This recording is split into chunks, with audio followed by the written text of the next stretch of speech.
السلام علیکم ورحمۃ اللہ وبرکاتہ، نحمده ونصلی علی رسولہ الکریم، اما بعد فاعوذ باللہ من الشیطان الرجیم، بسم اللہ الرحمن الرحیم، رب اشرح لی صدری ویسر لی امری واحلل عقدۃ من لسانی یفقہوا قولی۔ حدیث نمبر 98، بیماری اور شفا۔ بیماریاں دو طرح کی ہوتی ہیں، ایک روحانی اور ایک جسمانی۔ جہاں تک جسمانی بیماریوں کا تعلق ہے تو اللہ سبحانہ تعالیٰ نے ان کے لیے زمین سے چیزیں پیدا کی جن میں انسان کے لیے شفا رکھی، اور جہاں تک روحانی بیماریوں کا تعلق ہے تو اللہ سبحانہ تعالیٰ نے ان کی شفا کے لیے قرآن نازل کیا۔ بہرحال کوئی بیماری ایسی نہیں کہ جس کے لیے اللہ نے دوا نہ اتاری ہو۔ اسی سلسلے کی یہ حدیث ہے، ان ابی ہریرہ رضی اللہ عنہ عن النبی صلی اللہ علیہ وسلم قال ما انزل اللہ داء الا انزل له شفاء، کتاب الطب۔ ابو ہریرہ رضی اللہ عنہ نبی کریم صلی اللہ علیہ وسلم سے روایت کرتے ہیں، آپ صلی اللہ علیہ وسلم نے فرمایا، اللہ نے کوئی ایسی بیماری نہیں اتاری جس کی دوا نہ اتاری ہو۔ ما انزل اللہ داء، یعنی اللہ نے جو بھی کوئی بیماری پیدا کی ہے اس کے لیے شفا کا سبب بھی پیدا کیا ہے، یعنی جسمانی بیماریوں کے لیے بھی اور روحانی بیماریوں کے لیے بھی، یعنی کوئی بھی بیماری ایسی نہیں۔ ما انزل اللہ داء الا انزل له شفاء، مگر یہ کہ اس کی شفا بھی رکھی ہے اللہ نے۔ تو چونکہ اللہ سبحانہ تعالیٰ نے آسمانی اسباب کے ذریعے بیماری کی شفا کو پیدا کیا تو اس کے لیے اتارنے کا لفظ آیا ہے، انزلہ، اتارا۔ انزال کے کئی ایک معنی علماء نے یہاں پر کیے ہیں۔ ایک قول یہ ہے کہ اس کے اتارنے سے مراد یہ ہے کہ اللہ نے اپنے بندوں کو اس کے متعلق آگاہ کیا ہے، یعنی خبردار کیا ہے، بتایا ہے۔ ایک اور قول یہ ہے کہ رسول اللہ صلی اللہ علیہ وسلم نے ہر بیماری اور اس کے علاج کے متعلق عمومی طور پر خبر دی ہے، یعنی بیماری بھی ہے، اس کی بھی خبر دی، اور علاج بھی ہے۔ ایک قول یہ بھی ہے کہ ان دونوں کے اتارنے سے مراد ان کو پیدا کرنا ہے اور ان کا زمین میں رکھ دینا ہے، یعنی جیسا کہ حدیث میں اس خبر کی طرف اشارہ ہے کہ اللہ نے جو بیماری رکھی اس کے لیے علاج بھی رکھا، یعنی زمین پر رکھا۔ اور ایک اور قول یہ ہے کہ ان دونوں کے اتارنے سے ان کا فرشتوں کے ذریعے اتارنا مراد ہے، وہ فرشتے جو انسانی مخلوق کے نظام کے ساتھ مقرر کیے گئے ہیں۔ تو بیماری اور اس کا علاج فرشتوں کے ساتھ نازل کیا جاتا ہے۔ اور ایک قول یہ بھی ہے کہ اکثر بیماریاں اور ان کے علاج بارشوں کے اتارنے کے ذریعے سے ہوتے ہیں، جن سے غذائیں اور دوائیں اور دیگر چیزیں پیدا ہوتی ہیں۔ یعنی بارش اترتی تو زمین بہت کچھ اگاتی ہے، تو پھر اس میں بعض اوقات کچھ زمینیں ایسی ہوتی ہیں یا کوڑے کے ڈھیر ایسے ہوتے ہیں کہ جن پہ بارش پڑتی ہے تو وہاں سے جراثیم پیدا ہو کر بھی فضا میں پھیلتے ہیں، وہ بھی بیماریوں کا سبب بنتے ہیں۔ اسی طرح اچھی زمینوں پر جب بارش پڑتی ہے تو اچھی غذائیں پیدا ہوتی ہیں جو بندوں کو صحت مند رکھنے میں کام آتی ہیں، اور انہی میں پھر جنگلوں کے اندر ایسی جڑی بوٹیاں پیدا ہوتی ہیں کہ جن سے علاج کیا جاتا ہے۔ تو بہرحال دونوں چیزیں مقدر ہیں، اللہ کی تقدیر میں سے ہیں، اور یہ اللہ سبحانہ تعالیٰ کی مخلوق پر ایک مکمل مہربانی ہے کہ اگر اللہ تعالیٰ نے انسان کو بیماری کے ذریعے آزمایا ہے تو اس کے علاج کے لیے یا حل کے لیے اللہ نے دوائیں بھی پیدا کی ہیں۔ جیسے انسان اگر گناہ کے ذریعے آزمایا جاتا ہے، یعنی نفس کے کسی شر کی وجہ سے یا شیطان کی وجہ سے وہ آزمائش میں ہے، تو اللہ سبحانہ تعالیٰ نے ایسے اعمال بھی بتائے ہیں کہ جو گناہوں کو مٹانے کا سبب بنتے ہیں، جیسے استغفار وغیرہ ہے۔ اسی طرح ایک اور حدیث سے ہمیں یہ بھی پتہ چلتا ہے کہ سال میں ایک رات وبا اترتی ہے، اور یہ صحیح مسلم کی روایت ہے۔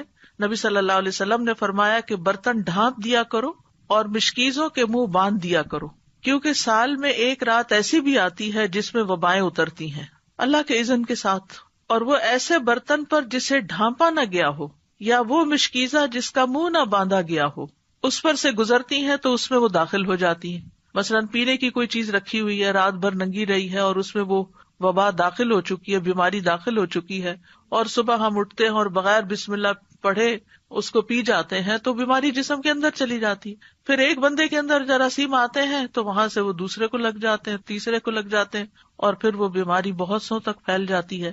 تو بہرحال بیماری بھی اللہ کے اذن سے ہی آتی ہے، اور ہمیں اس معاملے میں احتیاط بھی کرنے کی ضرورت ہے اور دوا اور علاج کی بھی ضرورت ہے۔ تو دا کا مطلب ہے حسی بیماری، اور جسمانی بیماری اور روحانی بیماری، یعنی بیماریاں دونوں طرح کی ہوتی ہیں، اور دونوں طرح کی بیماریوں کے لیے علاج کرانا ضروری ہے. یعنی بعض اوقات ہم جسمانی بیماریوں کے لیے تو علاج کر لیتے ہیں، لیکن اگر کسی کو کوئی روحانی بیماری ہے تو اس کا علاج نہیں کرتے اور اس کو ہم بیماری نہیں سمجھتے. بعض اوقات جن بھوت کا اثر سمجھتے ہیں، بعض اوقات دوسرے کو کہتے ہیں ایسے ہی بہانے بنا رہا ہے، لیکن اس کو سنجیدگی سے نہیں لیتے اور اس کا پراپر علاج نہیں کرتے. اسی طرح یہ ہے کہ انسان کا دل بھی بیمار ہوتا ہے، یعنی جو روحانی بیماریاں ہیں یا قلبی بیماریاں ہیں ان میں انسان کا دل بھی بیمار ہوتا ہے، اور دل کی بیماری دل کا ٹیڑھا ہونا ہے، اور اس کو اللہ کے دین کی طرف لانا ہی اس کو معتدل کرنا ہے اور اس کا علاج ہے. تو دلوں کا علاج اللہ کی کتاب اور اس کے رسول صلی اللہ علیہ وسلم کی سنت کی طرف لوٹنا ہے. جیسا کہ اللہ عز و جل کا فرمان ہے، یا ایھا الناس قد جاءتکم موعظۃ من ربکم وشفاء لما فی الصدور وہدی ورحمۃ للمؤمنین. اے لوگو، بے شک تمہارے پاس تمہارے رب کی طرف سے عظیم نصیحت اور اس کے لیے سراسر شفا جو سینوں میں ہے، یعنی سینوں میں دل ہے اور دل کے اندر جو بھی تکلیف ہے، اور ایمان والوں کے لیے سراسر ہدایت اور رحمت آئی ہے. تو اس لیے قلبی بیماریوں کا علاج، دل کی بیماریوں کا علاج، روحانی بیماریوں کا علاج قرآن سے کرنا چاہیے، کیونکہ خود قرآن نے خبر دی ہے کہ وہ شفا ہے، شفاء لما فی الصدور، جو سینوں کے اندر ہے. اور اللہ عز و جل کی کتاب سے زیادہ افضل کوئی چیز نہیں کہ جس کے ساتھ انسان اپنے دل کا علاج کر سکے، لیکن اس کے لیے ضروری ہے کہ اخلاص کے ساتھ اس کی قرأت کرے، اس کو پڑھے، اس میں غور و فکر کرے اور کسی بھی قسم کا اس کے ساتھ ایک تعلق قائم رکھے. اسی طرح بعض اوقات پورا قرآن اگر نہیں بھی پڑھتا یا بہت زیادہ تلاوت مریض نہیں بھی کر سکتا تو قرآن مجید سے سلیکٹڈ آیات بھی اس کو پڑھنے کے لیے دی جا سکتی ہیں. مثال کے طور پر آیت کریمہ جو ہے لا الہ الا انت سبحانک انی کنت من الظالمین، یہ قرآن کی ایک آیت ہے، اور اس میں یہ بھی ہے کہ کذالک ننجی المؤمنین، کہ ہم باقی مومنوں کو بھی ایسے نجات دیتے ہیں جیسے یونس علیہ السلام کو اس آیت کے پڑھنے کی وجہ سے نجات دی. تو اس لیے وہ ایک آیت کو بھی اگر کئی دفعہ دہراتا ہے تو اس میں کوئی حرج کی بات نہیں ہے، کیونکہ قرآن و سنت سے غم اور رنج کا علاج یہ آیت کریمہ کی شکل میں ثابت ہے. لیکن ایک بات یاد رکھیے کہ تجربہ نہ کیجیے کہ اچھا اگر قرآن شفا ہے، میں ذرا ایکسپیریمنٹ کر کے دیکھتا ہوں کہ میری اس بیماری میں قرآن کے پڑھنے سے شفا ہوتی ہے یا نہیں. تو ایسے لوگوں کو شفا نہیں ہوتی کہ جو تجربے کی غرض سے یہ کام کرتے ہیں. ہمیں پورے یقین کے ساتھ، ایمان کے ساتھ اس بات کو لینا چاہیے کہ اللہ تعالیٰ نے جب کہہ دیا قرآن شفا ہے تو پھر وہ شفا ہی ہے اور اس کے ذریعے شفا حاصل ہوگی. بہرحال اس حدیث سے یہ بھی پتہ چلتا ہے کہ اللہ نے جو بھی کوئی بیماری اتاری ہے اس کی دوا بھی اتاری ہے، اور اگر دوا اتاری ہے تو پھر ہمیں کیا کرنا چاہیے؟ دوا لینی چاہیے، علاج کروانا چاہیے. بعض لوگ اپنی سستی اور کوتاہی کے باعث علاج نہیں کرتے، صرف اللہ پہ ڈال دیتے ہیں. اللہ تعالیٰ تو سبھی کچھ کر سکتا ہے، اس کے لیے تو کچھ مشکل ہی نہیں، وہ تو اول درجے میں بیماری بھی نہ بھیجے آپ کی طرف. لیکن یہ ہے کہ دنیا چونکہ امتحان کے لیے ہے، اور اللہ تعالیٰ نے قرآن مجید میں ہمیں یہ بھی بتا دیا ہے کہ ہم تمہیں آزمائیں گے. تو لوگوں کے امتحان مختلف طرح سے ہوتے رہتے ہیں، اور اس میں مومن کا رویہ بالکل مختلف ہوتا ہے. مومن کے لیے بیماری اگرچہ ایک آزمائش ہوتی ہے، تکلیف ہوتی ہے، لیکن اس کے سبب اس کے گناہ دھلتے رہتے ہیں. ہر پین کے بدلے، ہر تکلیف، ہر پریشانی جو جسم پر انسان کی آتی ہے، آفت، اس کے بدلے اس کے گناہ دھلتے ہیں. پھر اسی طرح یہ ہے کہ جب وہ اس پر صبر کرتا ہے تو اس صبر کا اس کو اجر ملتا ہے. ایک اور خیر آ گئی، اور یہ خاص لوگوں کی علامت ہوتی ہے. یعنی عام لوگوں کے گناہ جھڑتے، خاص لوگوں کو صبر کا اجر ملتا ہے، اور خاص الخاص لوگ جو ہیں وہ اللہ کی قضا پہ رضا بھی رکھتے ہیں. یعنی راضی بالقضا جب ہوتے ہیں تو ان کا اجر کئی گنا زیادہ بڑھ جاتا ہے. تو اس طرح مومن کے لیے ایک بیماری جو ہے وہ ایک رحمت کا باعث بن جاتی. وہ آزمائش تو ہے ہی، لیکن اس آزمائش کے اندر بھی ایک رحمت ہوتی. لیکن اس راضی بالقضا ہونے کا مطلب یہ نہیں کہ انسان علاج ہی نہ کرائے، علاج ضرور کروائے، کیونکہ نبی صلی اللہ علیہ وسلم نے فرمایا اللہ کے بندو علاج کیا کرو، کیونکہ اللہ عز و جل نے جو بیماری بھی اتاری ہے اس کے ساتھ اس کی شفا بھی نازل کی ہے، سوائے موت اور بڑھاپے کے. موت کا کوئی علاج نہیں اور بڑھاپے کا کوئی علاج نہیں، کیونکہ اس میں انسان کی اعضاء کمزور ہو چکے ہوتے ہیں تو کوئی چیز ان کے اندر پھر سے جوانی بھر نہیں سکتی. لیکن اس میں بھی انسان کو حت البسا ساتھ ساتھ اپنی کمزوریوں اور بیماریوں کا علاج کرتے رہنا چاہیے، اور اس میں انسان کو مایوس نہیں ہونا چاہیے. اسی طرح ایک اور حدیث سے ہمیں پتہ چلتا ہے، مسند احمد کی حدیث ہے، رسول اللہ صلی اللہ علیہ وسلم نے فرمایا، بے شک اللہ عز و جل نے جب بیماری کو پیدا کیا تو اس کا علاج بھی پیدا کیا، بس اس لیے علاج کیا کرو۔ تو گویا اللہ تعالیٰ کا یہ حکم ماننا جو ہے، رسول اللہ صلی اللہ علیہ وسلم کے ان الفاظ پر یقین رکھتے ہوئے علاج کروانا جو ہے، چاہے وہ تکلیف دہ ہو لیکن اس کو بھی انسان عبادت سمجھے، یعنی علاج کرانے کو بھی عبادت سمجھے کہ میں اللہ اور اس کے رسول کا حکم مان رہا ہوں، انہوں نے ہی کہا ہے کہ علاج کراؤ تو میں علاج کروا رہا ہوں۔ اب اس علاج میں جب اس کا کچھ مال خرچ ہوتا ہے یا وہ علاج کی تکلیف سے گزرتا ہے، کیونکہ بعض علاج جو ہیں وہ سرجری ہوتے ہیں، بعض علاج جو ہے وہ پینفل پروسیس سے گزرتا ہے انسان اس میں، تو وہ بھی سراسر انسان کے لیے عبادت اور اجر کا باعث بن جاتے ہیں۔ اسامہ بن شریک کہتے ہیں، میں نبی صلی اللہ علیہ وسلم کی خدمت میں پہنچا تو دیکھا کہ آپ کے صحابہ آپ کی مجلس میں ایسے بیٹھے تھے گویا ان کے سروں پر پرندے ہوں، یعنی بہت باادب اور پرسکون طریقے سے۔ چنانچہ میں نے سلام کیا اور بیٹھ گیا۔ ادھر ادھر سے بدوی لوگ آئے، بدو جو دیہاتوں میں رہنے والے تھے، اور انہوں نے پوچھا، اللہ کے رسول کیا ہم علاج کر لیا کریں، یعنی کوئی بیماری ہو تو علاج کریں؟ آپ نے فرمایا، دوا استعمال کیا کرو، بلا شبہ اللہ عز و جل نے کوئی بیماری پیدا نہیں کی مگر اس کی دوا بھی پیدا کی ہے، سوائے ایک بیماری کے، یعنی بڑھاپا۔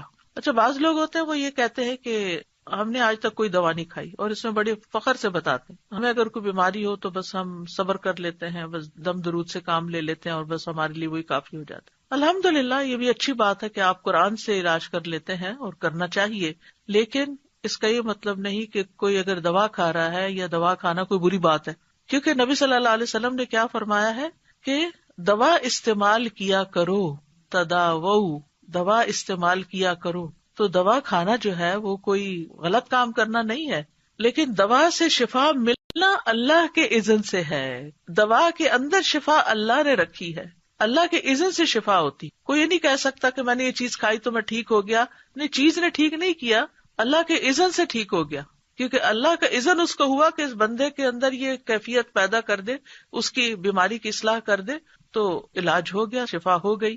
پھر اسی طرح آپ صلی اللہ علیہ وسلم نے فرمایا، علاج کروانا تقدیر کا حصہ ہے، اگر بیماری تقدیر سے ہے تو علاج بھی تقدیر سے ہے، اور یقیناً علاج اللہ تعالیٰ کے حکم سے ہی فائدہ دیتا ہے، علاج اللہ تعالیٰ کے حکم سے ہی فائدہ دیتا ہے۔ تو علاج کروانے کے کچھ اصول ہمارے دین نے ہمیں بتائے ہیں۔ نمبر 1 یہ کہ اللہ کو شافی مانا جائے، یعنی یہ یقین رکھا جائے کہ اللہ ہی شفا دیتا ہے۔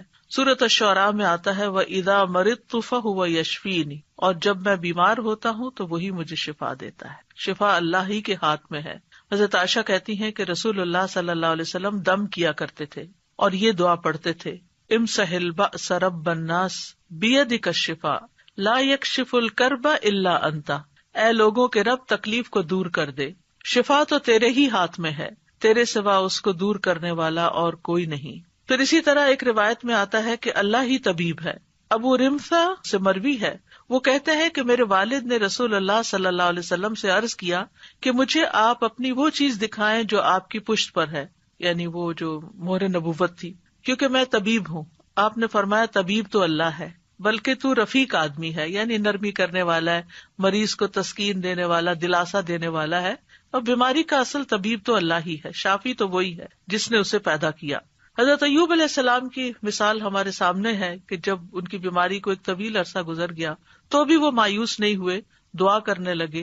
وَأَيُّوبَ إِذْ نَادَى رَبَّهُ أَنِّي مَسَّنِيَ الضُّرُّ وَأَنْتَ أَرْحَمُ الرَّاحِمِينَ فَاسْتَجَبْنَا لَهُ فَكَشَفْنَا مَا بِهِ مِنْ ضُرٍّ وَآتَيْنَاهُ أَهْلَهُ وَمِثْلَهُمْ مَعَهُمْ رَحْمَةً مِنْ عِنْدِنَا وَذِكْرَىٰ لِلْعَابِدِينَ۔ اور ایوب جب اس نے اپنے رب کو پکارا کہ بے شک مجھے تکلیف پہنچی ہے اور تو رحم کرنے والوں میں سب سے زیادہ رحم کرنے والا ہے، تو ہم نے اس کی دعا قبول کر لی، پس اسے جو بھی تکلیف تھی دور کر دی، اور اسے اس کے گھر والے اور ان کے ساتھ ان کی مثل اور عطا کر دیے، اپنے پاس سے رحمت کے لیے اور ان لوگوں کی یاد دہانی کے لیے جو عبادت کرنے والے ہیں۔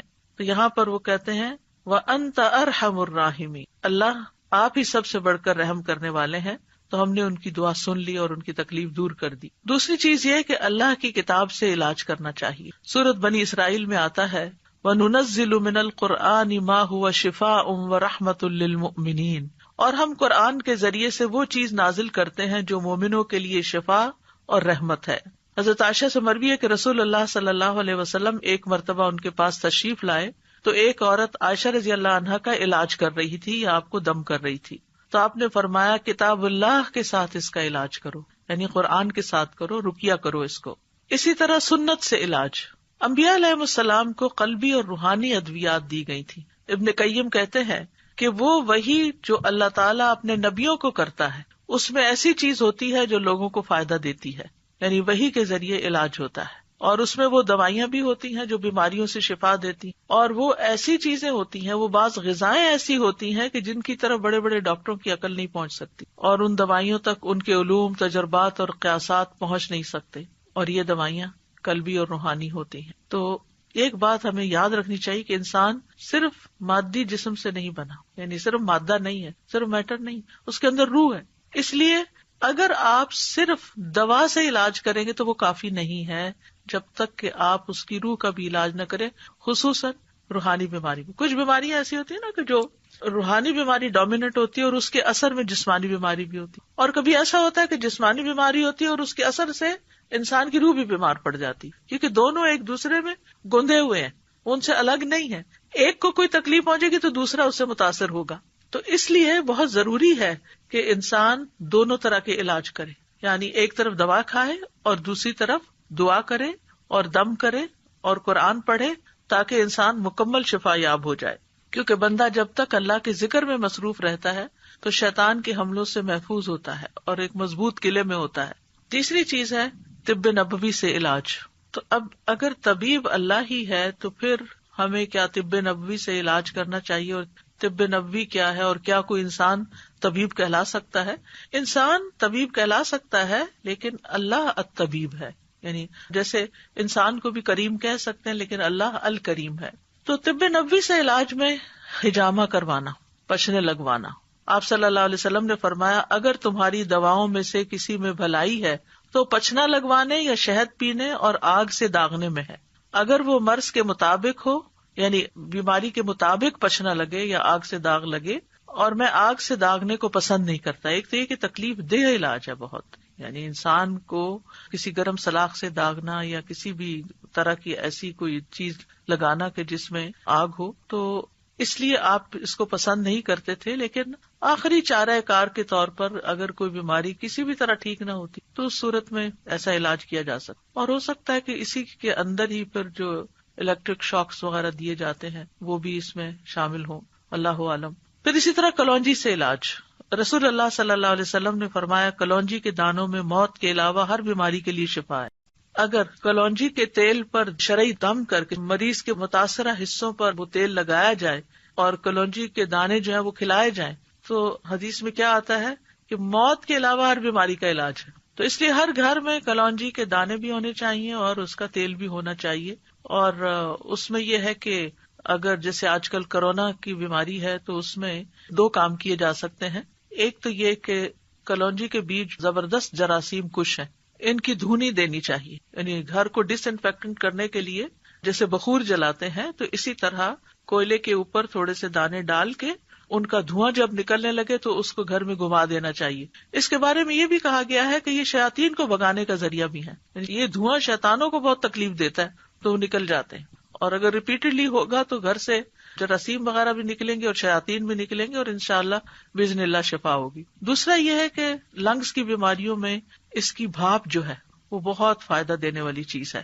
اسی طرح سر درد میں ناک کے اندر اس کے قطرے چند ڈالے جائیں دونوں طرف تو میگرین وغیرہ کو بہت فائدہ ہوتا ہے۔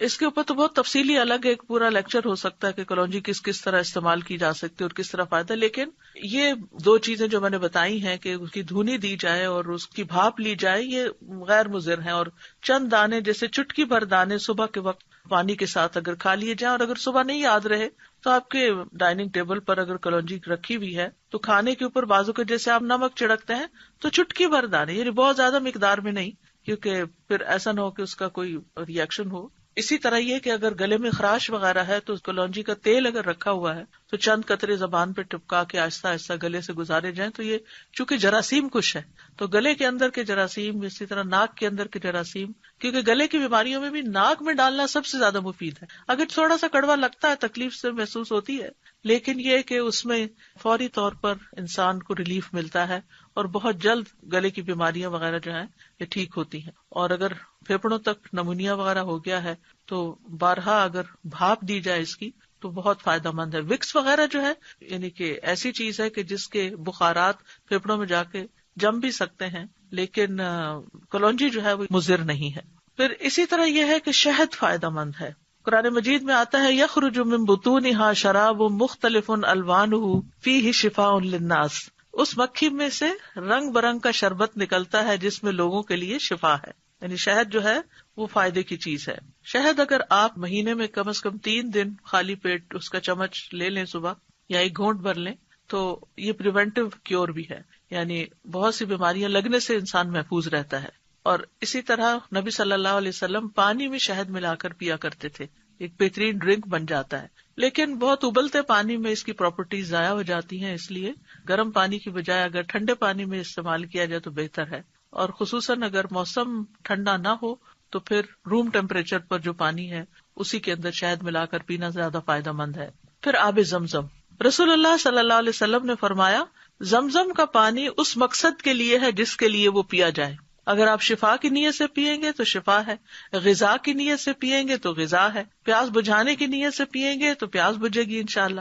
پھر اسی طرح عود ہندی یعنی جس سے کست الہندی کہتے ہیں اس میں بھی شفا ہے. صحیح بخاری کی روایت ہے، ام قیس رضی اللہ عنہا سے مروی ہے، وہ کہتی ہیں کہ میں اپنے ایک لڑکے کو لے کر رسول اللہ صلی اللہ علیہ وسلم کی خدمت میں حاضر ہوئی. میں نے اس کا حلق دبایا تھا چونکہ اس کو گلے کی بیماری ہو گئی تھی. تو آپ نے فرمایا تم اپنے بچوں کو انگلی سے حلق دبا کر کیوں تکلیف دیتی ہو؟ ہمارے یہاں بھی جو ٹریڈیشنل میتھڈ ہے گلے چڑھانے کا، اس میں نمک یا اسی طرح کی کسی چیز کے ساتھ انگلی کے ساتھ گلے اوپر کو اٹھا کے دبا دیتے ہیں ان کا انفیکشن دور کرنے کے لیے.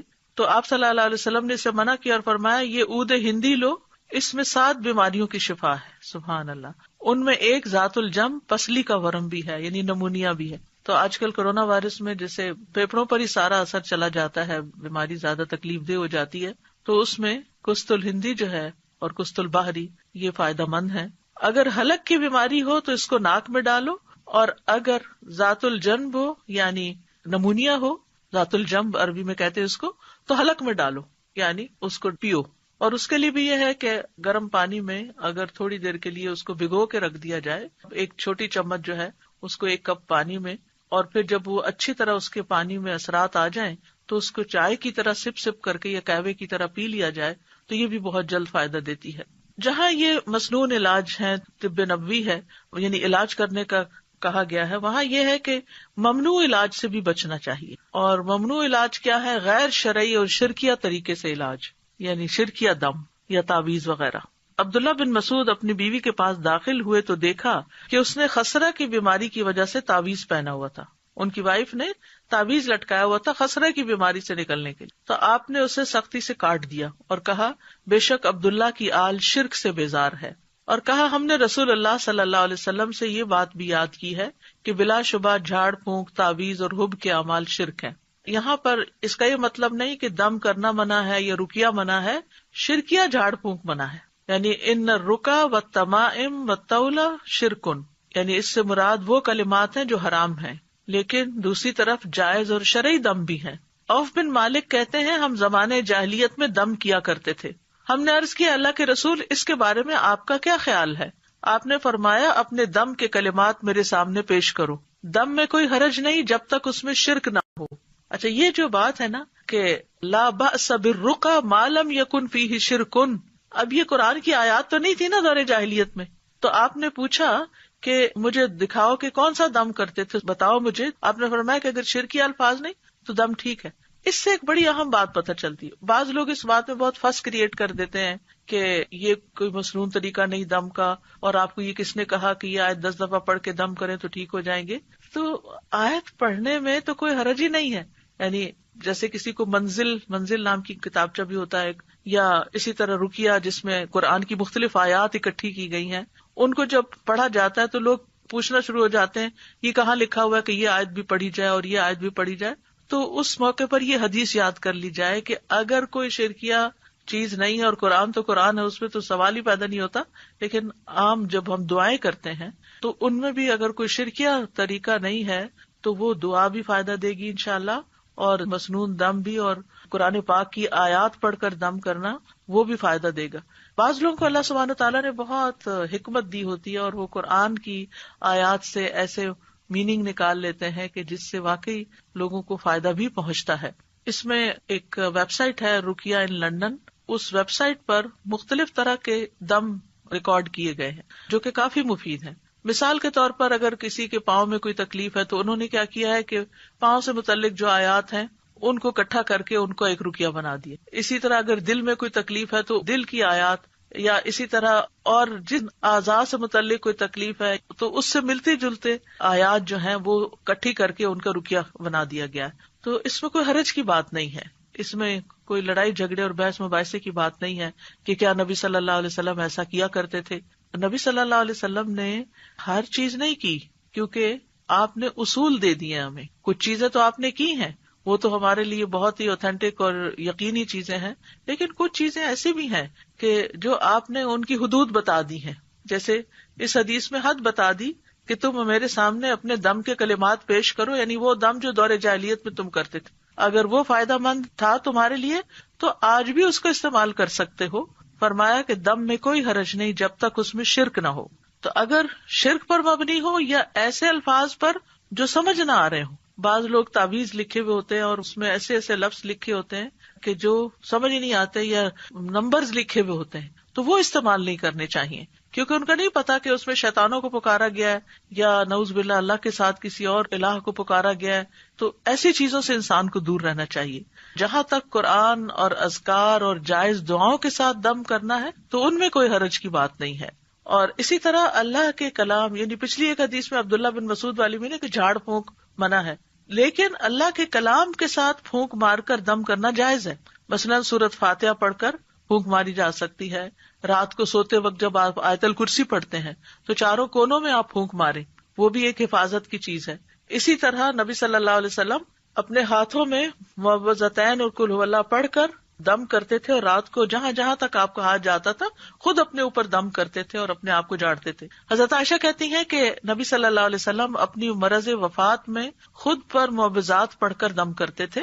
پھر جب آپ زیادہ بیمار ہو گئے تو میں یہ صورتیں پڑھ کر آپ کو دم کرتی تھی، اور برکت کے لیے آپ کا ہی ہاتھ آپ کے جسم پر پھیرتی تھی، یعنی اپنا ہاتھ نہیں پھیرتی تھی، آپ کا ہاتھ پھیرتی. تو اس سے پتہ چلتا ہے کہ ہاتھ پھیر کر جھاڑنا مریض کو اور دم کرنا جو ہے یہ جائز ہے. معمر کہتے ہیں میں نے امام زہری سے پوچھا کہ آپ صلی اللہ علیہ وسلم کس طرح دم کیا کرتے تھے. انہوں نے بتایا آپ دم کر کے اپنے دونوں ہاتھوں پر پھونک مارتے، پھر انہیں اپنے چہرے پر پھیر لیتے، اور پھر اس کے بعد یہ کہ باقی جسم کے اوپر بھی جہاں جہاں تک ہاتھ پہنچتا. تو اس حدیث میں دلیل ہے کہ اللہ کے کلام کے ساتھ دم کرنا اور پھونک مارنا یہ جائز ہے. اور نووی کہتے ہیں کہ اس میں دلیل ہے کہ دم میں لعاب ملی پھونک مارنا مستحب ہے، اس کو جھاڑنا کہتے ہیں، یعنی اس طرح پھونک مارنا کے بیچ میں سے منہ سے ڈراپلیٹس بھی تھوڑی تھوڑی نکلیں. اور حب کے اعمال کیا ہوتے ہیں عبداللہ بن مسعود کی حدیث میں جس سے منع کیا گیا ہے، یہ اصل میں جادو کی ایک قسم ہوتی ہے. اس کے ذریعے سے عورت کو اپنے شوہر کا محبوب بنایا جاتا ہے یا شوہر کو اپنی بیوی کا محبوب بنایا جاتا ہے. تو یہ درست نہیں ہے، یعنی ایسے کوئی کلام لینا یا ایسی چیزیں لینا کہ جس سے اس طرح کی چیز کی جائے کہ شوہر کی ساری توجہ میری طرف ہو جائے، جیسے سوکنے وغیرہ ہوتی ہیں یا اور، تو یہ طریقہ درست نہیں. رسول اللہ صلی اللہ علیہ وسلم نے فرمایا جس نے حرام چیز کے ساتھ علاج کیا اللہ اس کے لیے اس میں شفا نہیں بنائے گا. تو اس لیے شراب یا شراب سے بنی ہوئی چیزیں جو ہیں ان سے علاج نہیں کرنا چاہیے. حرام ادویات کا استعمال بھی نہیں ہونا چاہیے، آپ نے اس سے منع کیا ہے کہ وہ علاج نہیں بیماری ہے. یہ جو دم وغیرہ بتائے ہیں میں نے، اس کے لیے ویب سائٹ پر آن لائن آرڈرز پلیس کر سکتے ہیں. آیات شفا جو ہیں پرنٹڈ شکل میں موجود ہیں اور بک سٹور پر بھی موجود ہیں. الہدا کے جہاں بھی برانچز ہیں، چاہے کینیڈا میں ہے یا لندن میں ہے یا یو ایس میں ہے یا پاکستان میں جو مختلف شہروں میں ہے، ان سب جگہوں پر یہ پروڈکٹس جو ہوتی ہیں وہ اویلیبل ہوتی ہیں، اور ویب سائٹ کے اوپر بھی اس طرح کی چیزیں موجود ہیں. تو جو لوگ آج کل بیماری کے لیے پریشان ہیں، اور ویسے بھی بیماری صرف آج کل ہی تو نہیں آئی، بیماری تو ہمیشہ ہی دنیا میں موجود رہی ہے، تو پریونٹیو میتھڈز بھی استعمال کرنے چاہیے، اور اس کے ساتھ اگر کوئی بیمار ہو جائے تو ان مصنوعی چیزوں سے علاج کرنا چاہیے. اور یہ مصنوعی چیزیں جو ہر گھر میں موجود ہونی چاہیے، کہ تھوڑا سا بھی اگر بیماری کا آغاز ہوا ہے تو فوراً ہی اس کو پکڑ لیا جائے.